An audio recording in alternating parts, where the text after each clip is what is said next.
on Zurrealism.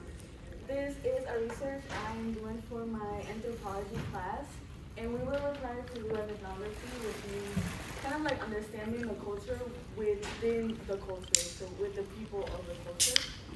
And yeah, once again, my name is Daria, and this research has become really close to my heart. I'm really passionate about art history, and especially contemporary art. So yeah, first I want to go back to the early 2000s. This is the time period that I was born in, and I still remember this small time period where we were living our daily lives with little to no internet around us. Generation Z grew up as a Generation Z grew up as the internet became integrated within society. And almost 3 decades later, some of those kids became artists and creators who are now sharing this experience on and offline. As an art history student, I conducted this ethnography to explore this culture in a deeper sense. So let's get started. Zurrealism is not neo-surrealism. It is Generation Z's presentism towards art. It is inspired by prior influential art movements and the artist's personal experiences with the 21st century, expressed with symbols of late-stage capitalism, meme, Gen Z, and internet culture. Zurrealists share and promote their art through the internet, creating a community that expresses the current political state of the world with satire, nostalgia, and serious and familiar tones.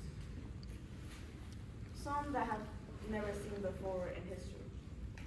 But when I say never seen before, those aspects do not really align with the statement because many movements, prior movements like Dada, Surrealism, Abstract Expressionism, have shared like the artist's perspective of what is happening around the world through their corresponding times. Pioneers of Zurrealism like J&K with Egyptomaniacs, Mark Zetterstrand with Bust and Among the Remnants show with their art kind of what the world was becoming in the early 2000s. But, where am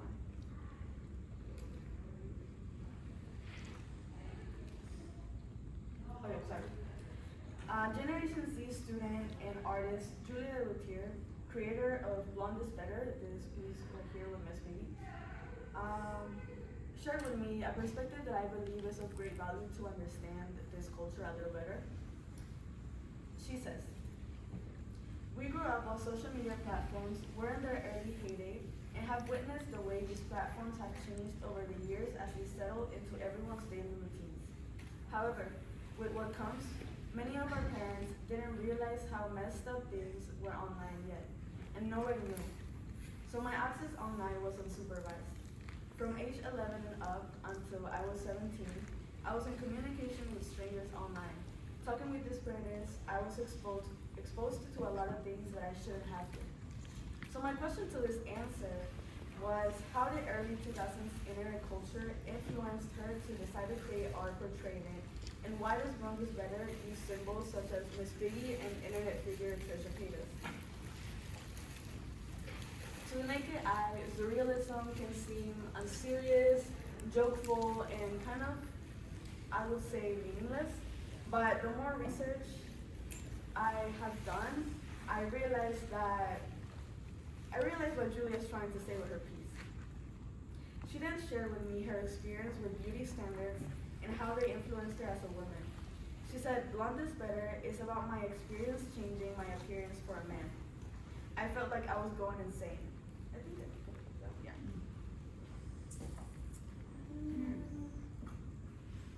I have been brunette for most of my life, but I dyed my hair blonde because I thought I'd be more desirable and loved.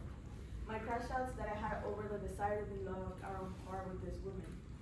The obsession to be blonde eventually outweighed the desire to be loved. Later on, she presented her art in her graduate exhibition, Touch Grass, as well as publishing it online. I believe posting artworks online is essential for Zurrealists because this is the place where they market their art and share the message that they're trying to span in the world, without knowing who they are publishing this to. They don't know if people are gonna relate or not. So yeah, Zurrealism is 20th century Surrealism is known as the physicalization of the psyche and the unconscious world. However, Zurrealism is the physicalization of the experience of growing up in the world of the internet. Or is it? Is there other types of Zurrealism? What are these artists gonna do in the next 20 years when technology will be even more advanced? Or we don't know what's gonna happen with technology. How is this digital art gonna be preserved? These are questions that remain in my head, and as I research more about this, I have learned that research is never truly finished. And the more you research, the more perspective you create, and the more reasons you have to explain a culture. And that's why I think this is so beautiful and representative to Generation Z and people in the arts.